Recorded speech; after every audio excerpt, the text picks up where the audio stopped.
few characters in pop culture have had the same lasting impact as Superman. Since his debut in Action Comics #1 in 1938, the Man of Steel has been at the forefront of DC Comics, shaping not only the superhero genre, but also the entire comic book industry. Superman was the original superhero, the template for every caped crime fighter that followed.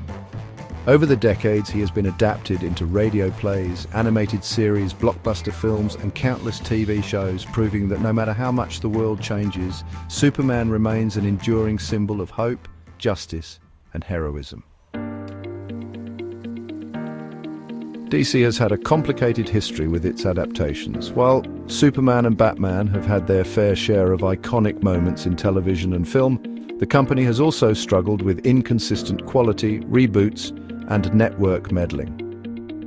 For every Superman the movie, there's a Superman 4, The Quest for Peace. For every Batman the animated series, there's Birds of Prey.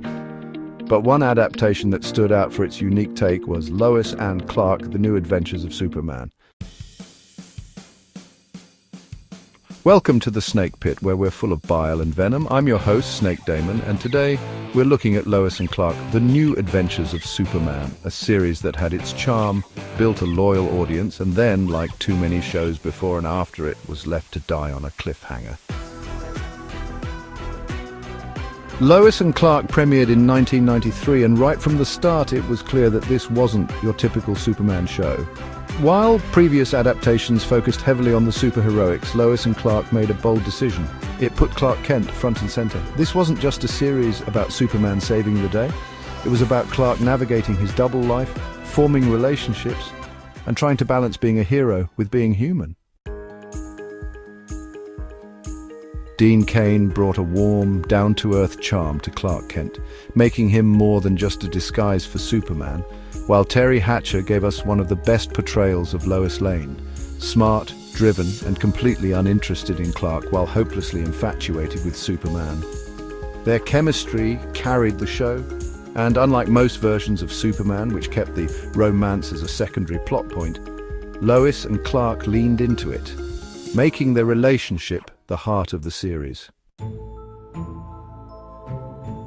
Then, of course, there was John Shea as Lex Luthor, arguably one of the best live-action versions of the character at the time. Charismatic, ruthless, and dangerously intelligent, he was a true businessman villain, far removed from the over-the-top land-grabbing schemes of Gene Hackman's movie version.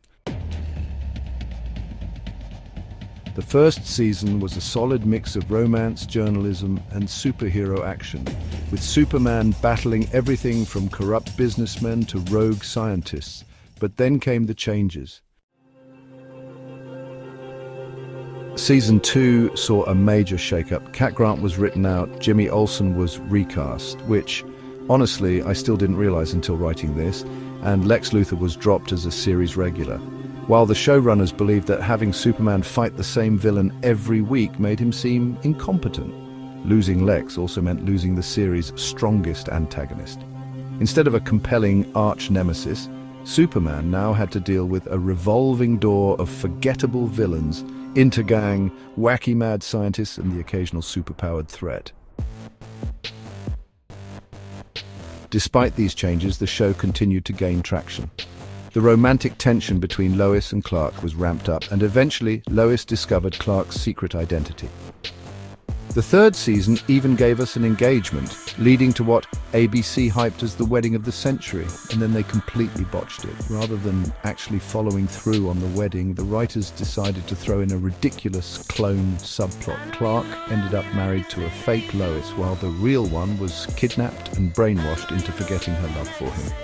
It was a cheap, unnecessary way to extend the relationship drama, and fans weren't happy. Then came Season 4, which introduced even more bizarre twists. Kryptonians showed up, Clark left Earth to rule a planet, and after a season of bizarre plots and declining ratings, the show was cancelled. And how did it end? With a cliffhanger. If there's one thing I hate, it's a series that ends on a cliffhanger with no resolution. Lois and Clark isn't alone in this crime, far from it. Let's talk about Bugs. 4 seasons, building tension, leading to a massive revelation, only to get axed, leaving everything unresolved. Then there's Angel, which finished with an epic open-ended battle that left fans desperate for more, even the Demon Headmaster. One of the first series I remember watching that ended with an unresolved cliffhanger.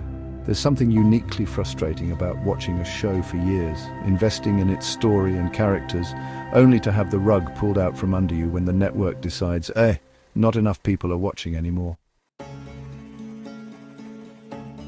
Lois and Clark had a planned 5th season that would have answered that final mystery. The baby left on their doorstep.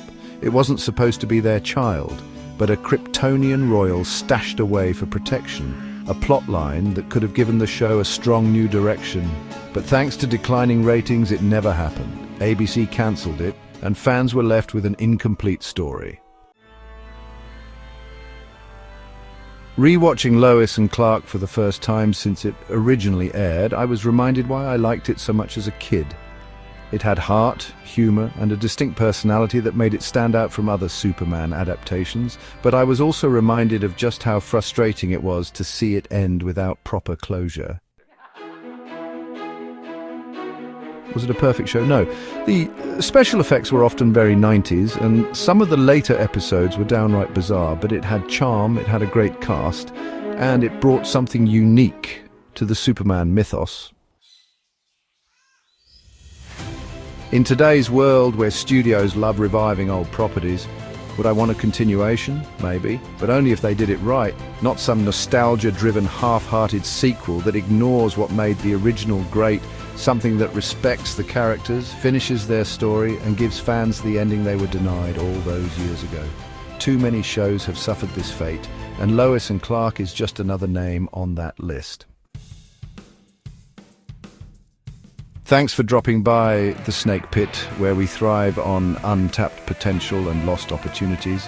Don't forget to subscribe and hit that bell, like the video, and leave your opinions in the comments, where, naturally, I won't read them. Until next time, stay venomous.